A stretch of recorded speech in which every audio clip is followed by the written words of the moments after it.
బా కట్ చేసిన ఫోన్ చేస్తా ఉంటామా.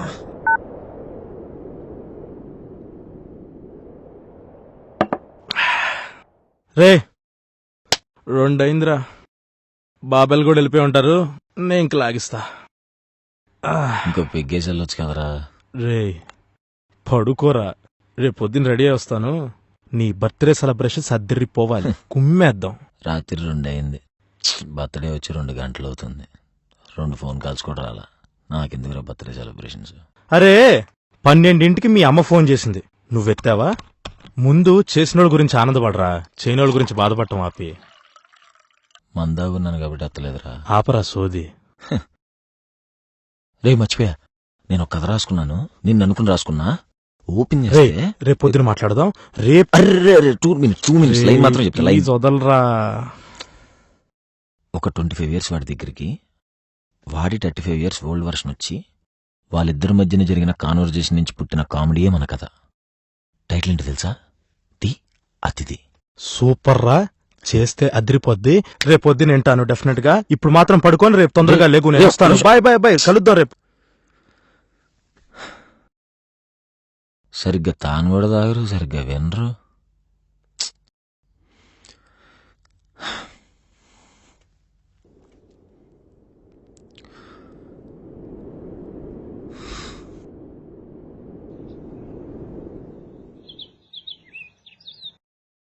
రే లేరా లే.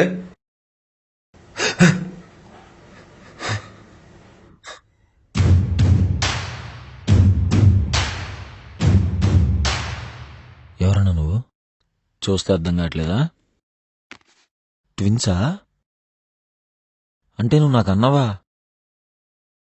మా నాన్న ఇన్ని రోజులు నన్ను మోసం చేశాడా? ఏయ్, ఈ ఎక్స్ట్రాలే వద్దు. ఈరోజు నా బర్త్డే కదా, నీతో మాట్లాడదామని వచ్చా. ఓహో, ఈరోజు నీ బర్త్డే కూడానా? పిచ్చోడా, మనం ఒకటేరా. ఈ రోజుతో నీకు 25 వస్తే నాకు 35 వస్తాయి అంతే.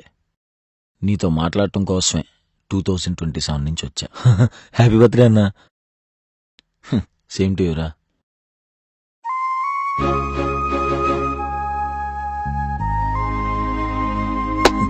చెప్పన్నా, ఏంటి విశేషాలు?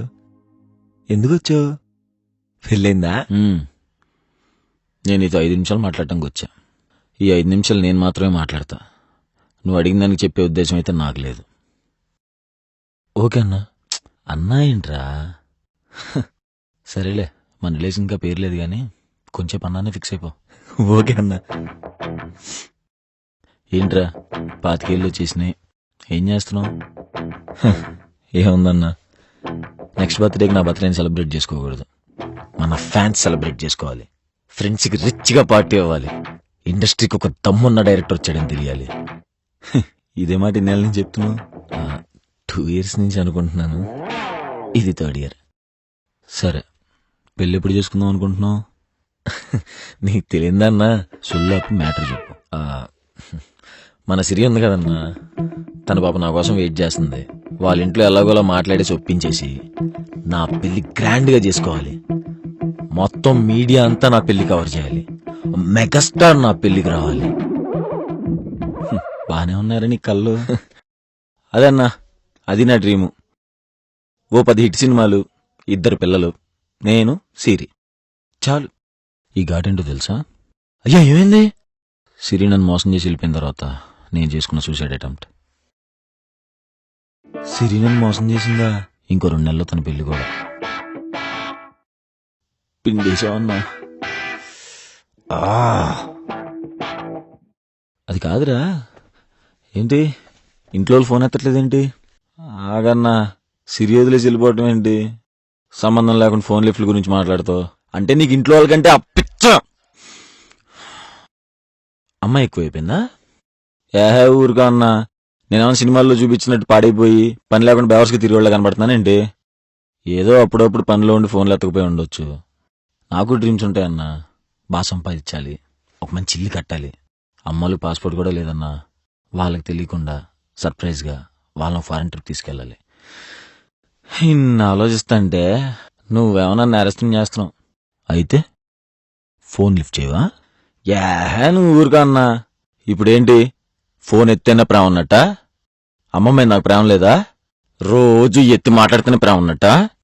ఒక 5 ఏళ్ళు ఆగండి, ఒక్కొక్కడికి ఇచ్చి ప్రతి హిట్టు మా అమ్మ కోసమే తను. అమ్మ చనిపోయింది.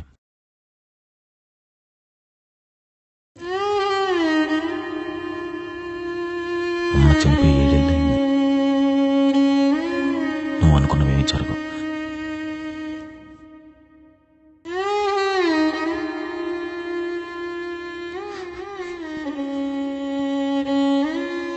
ఎందుకు ఏడుస్తున్నావురా? ఏడిస్తే అమ్మ తిరిగి వచ్చిద్దా? లేగో, ఏడు బాపు. ఎలా జరిగిందన్నా? చెప్పన్నా, ఎందుకు చెప్తూ? నిన్న ఒక క్వశ్చన్ అడుగుతారా? అమ్మకి ఎన్నిసార్లు వెళ్ళి చెప్పావరా?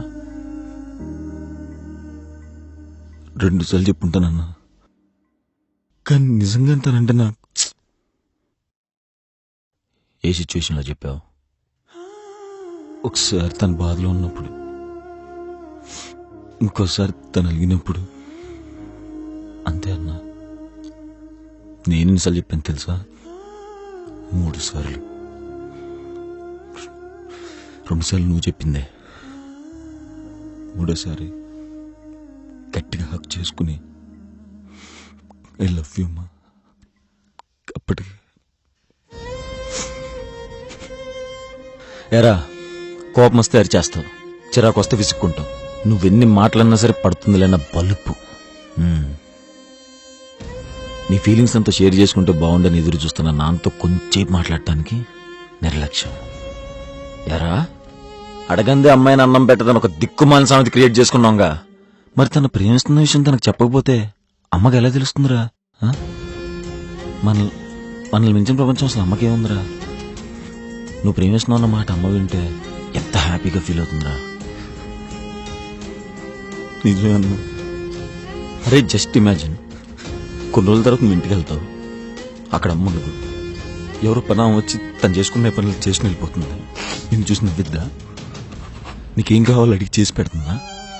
వంటగదిలోకి చూస్తే అమ్మలో గరిట, అమ్మలో చీపిరి, ఇవన్నీ చూస్తే నీకు అమ్మ గుర్తొచ్చింది. ఏం చేస్తావురా? ఆ నరకు నేను ఇప్పుడు అనిపిస్తున్నాను రా. ఎవరో అమ్మాయి వచ్చి 3 ఏళ్ళు లవ్ చేసిన అమ్మాయి వెళ్ళిపోయిందనే నువ్వు అంత బాధపడుతున్నావు. 30 ఏళ్ళు లవ్ చేశాడు నాన్న.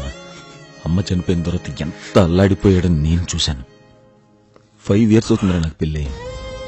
చిరంజీవి నీ పెళ్లికి వస్తే బాగుంటుందని నువ్వు అనుకుంటున్నావు. నా అమ్మ నా పెళ్లిలో ఉంటే బాగుండేదని నేను అనుకున్నా. ఏమన్నావురా? గ్రేట్ థింగ్స్ టైం పడుతుందా? మనకి టైం ఉందిరా, వాళ్ళకి టైం లేదు. మనతో పాటు ఆలేజ్ కూడా పెరుగుతుందిరా. మన జీవితపు తొలి దశలో, వాళ్ళ జీవితపు ఆఖరి దశలో వాళ్ళకి ఆనందాన్ని ఇచ్చేది మనం మాట్లాడారు. ప్లీజ్ అన్నా, ఎలా జరిగిందో చెప్పు. డబ్బు, పేరు, హ్యాపీనెస్ ఏం శాశ్వతం కాదురా. నీ ఏజ్ ఎంతరా? 25 అన్నా. 15 yearsకి నీ గోల్ ఏంట్రా? 10th మార్క్స్ బాగా రావాలి. 25 yearsకి నువ్వు చేసే పని అందరికీ నచ్చాలి, నీ బాస్ నుంచి అప్రిషియేషన్ రావాలి. మరి 35 yearsకి నా భార్య బాగుండాలి, నా పిల్లలు బాగా చదువుకోవాలి. 45 yearsకి నా పిల్లలు మంచిగా పెళ్లి చేసుకోవాలి. 10 ఏళ్ళకి ఒకసారి మారిపోతున్నా నీ గోల్స్ కోసం పేరెంట్స్ నెగ్లెక్ట్ చేస్తావురా. అయినా నీ తప్పు కాదులే, మనం చేసిన తప్పు, నేను చేసిన తప్పు. అరే, మన పేరెంట్స్ మనకు శాశ్వతం కాకపోవచ్చురా, కానీ వాళ్ళు బతుకున్నంత కాలం మనమే శాశ్వతం, సర్వస్వం. వాళ్ళకి విగ్రహాలు ఎత్తమనట్లేదురా, ఫోన్లు ఎత్తమంటున్నా.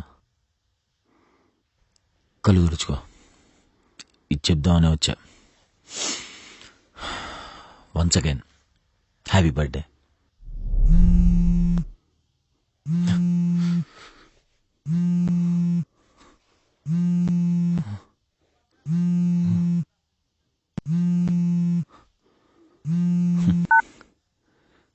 హలో, హ్యాపీ బర్త్డే నాన్న.